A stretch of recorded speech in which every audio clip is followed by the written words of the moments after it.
Life is an amazing podcast, and it is presented and hosted by myself, Caro, and my sweet dog Sparky. Give it up for him. I hope you're ready. Enjoy.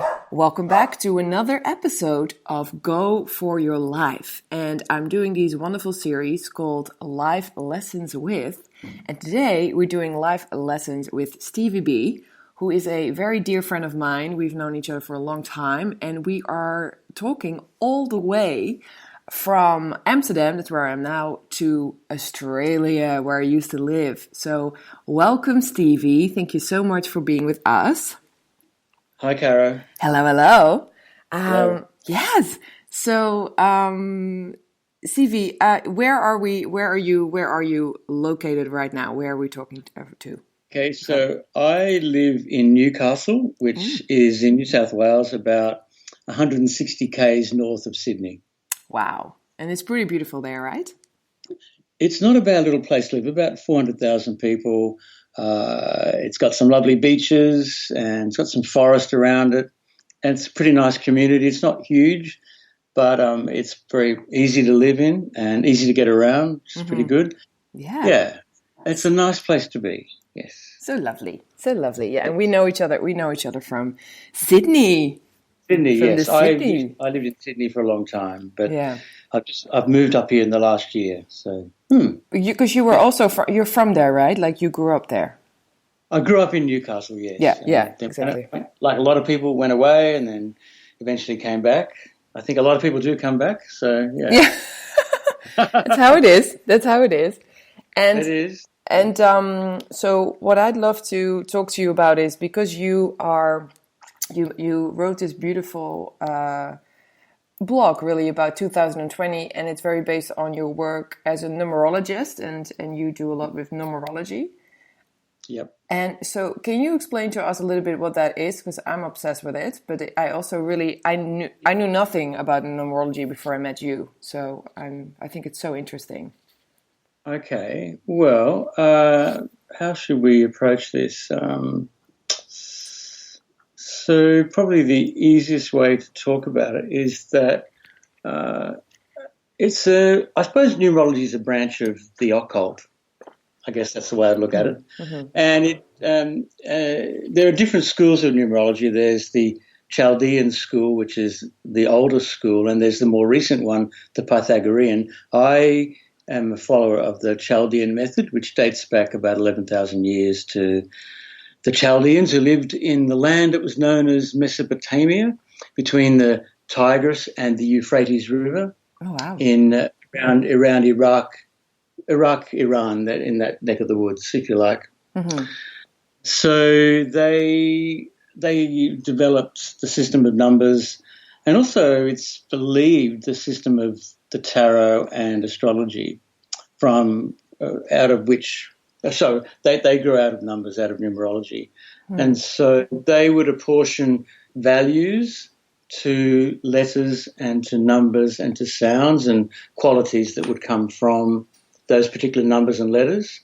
And it's based on sound vibration. So each letter of the alphabet, that's the Roman alphabet, has a particular value based on its sound vibration. And you can build words from that. And so that developed over time, and stories and attributes and qualities were attached to those letters, and hence when you add them up, you create a vibration. Well, you reflect a vibration that comes with a particular name or a particular number, like say the days of the week. Or the days of the month, I should say, rather than the week. The days of the month have a particular value. Likewise, names and I don't know, any name, whether it's a personal name or a name of a city, has a particular value as well. Yes, that's the nuts and bolts of it. Yeah, very interesting. And so, how did numerology come into your life? Like, have you actually done courses or something, or how did you start learning about it? Well, it all started when my brother gave me a book.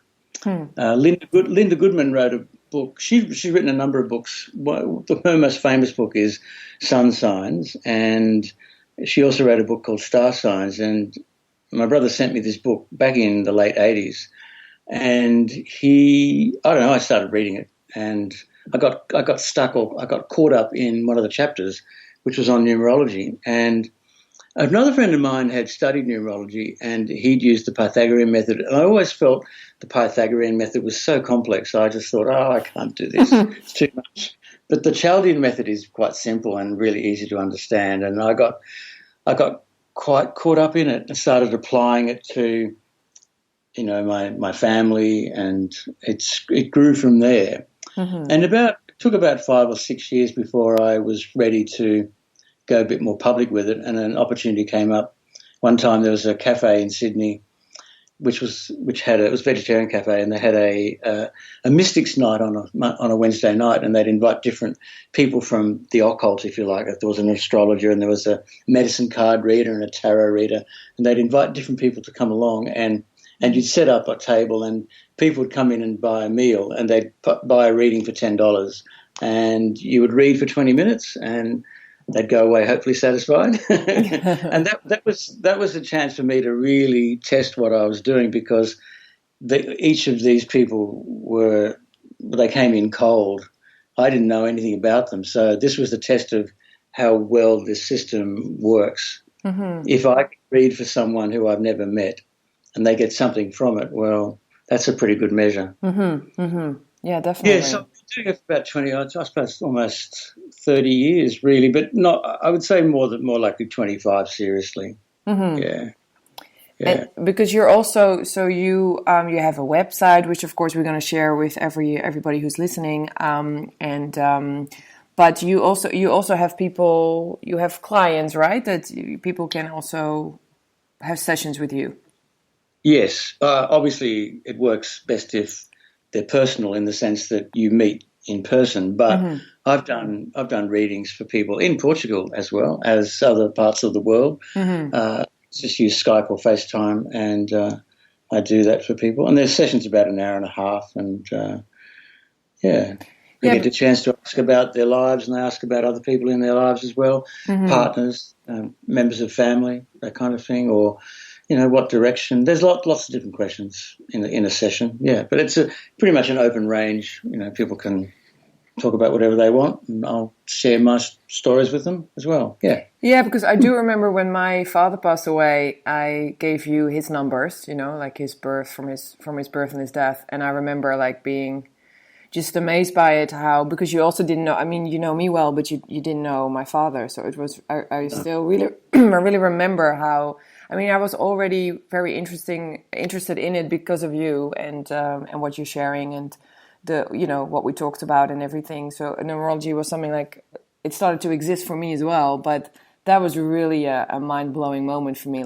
Wow, these numbers really, this really makes sense, this was, you started describing my dad, exactly as he was. So I was like, wow, there's really something magical and powerful in numbers, I think. Well, that is the truth. The truth test is always going to be when you read cold, mm-hmm. and that's the best. If I know someone, I am going to be influenced by what I know about them. So I'd rather, when someone books a reading, I don't want any information from them at all. I want to be able to go in and just read from what I see, what comes up. Yeah, that's right. Mm-hmm. Yeah. So. Mm-hmm. And do you feel when you started, when the books came into your life and numerology came into your life, did it really change your life as well, for you personally? I think it did over time. It wasn't something that happened straight away. I suppose I had all these wow, eureka moments where I just I could see how things were linked up. I could see the stories behind people. And it was interesting. I was watching a program one day, just a show on television, and I looked at this person on the screen, and he started talking about his story. I think it might have been Oprah. It was one of those shows where she was interviewing somebody, and I sort of said to myself, I bet such and such a number is in his life, as either a birth number or a name number. And a couple of hours later after the show, I said, I was just curious about this guy. So I looked him up on Wikipedia. Sure enough, that was his birthday. So I was able to, it sort of teaches you to look for certain things and to relate them, and you go, oh, I know what's going on there, and that also gives you an insight into what, not so much advice you give them, but pointers as to how you might approach a particular problem. Mm-hmm. Yeah, so it's useful for getting some clarity around something that's been bugging you for a while, or unresolved issues, whatever it might be. Yeah, I think there's a lot in there. And then you also kind of do these things, like I always say this, like I love starting the year with you, because New Year's Day you always get Stevie Bee's words for the year. And I thought this year was really interesting, actually. Let me just read a few lines, and then I'd love to talk to you about it. Because when we look at your blog, you say the world in 2020, awaken, embrace the possibilities, be open, expect the unexpected. The world is a roller coaster. We'll be taking in directions we may have never imagined. Appreciate the fresh perspective. Stay in the moment. And you were saying that the key word for 2020 is very much awaken. Can we talk a little bit about that? Because I thought it was an amazing. Yeah. Well, look, it's interesting that you say 2020, because I think that's not going to be how people will see it. But this is interesting because I think after about 2011, people started using 2012, 2013, 2014. Mm-hmm. And it's unusual to hear someone say 2020, because I think we will call it 2020. Yeah. That's true. And there is something in that, because 2020 is a different sound vibration to 2020, and it does mean something a little bit different. And so what I think, the way I view it is that 2020, the vibration behind that is double 20, and 20 is known as the awakening. At some point in the life, you wake up. So globally, 2020 means you are going to wake up. The world is going to wake up on steroids. Yeah. So it's a really big wake up this year. We're going to have it shoved in our faces. Mm-hmm. Now, some people might be quite comfortable with that. A lot of people probably won't.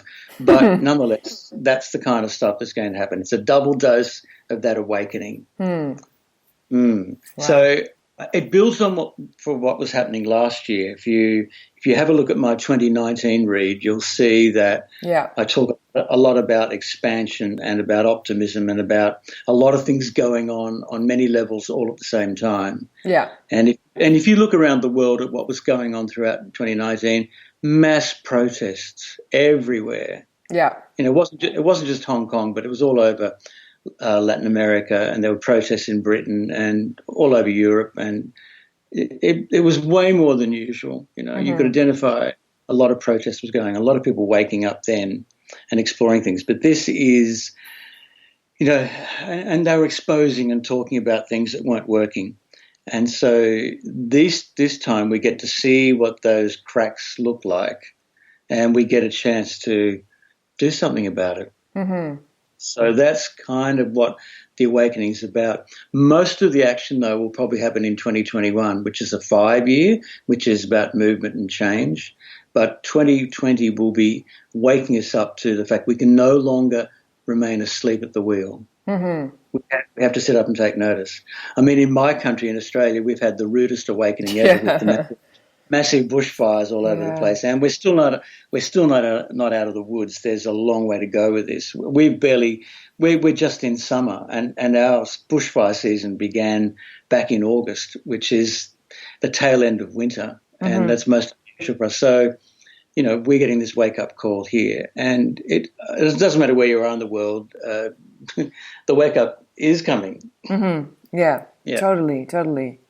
And it's very much. Do you feel like so if we look at 2019, was it like a sort of let's get ready for this awakening moment year, or? I think it was. I look back on it now, and I look back at the reading I did at the start of the year, and I look back at the end of it, and I think it's really about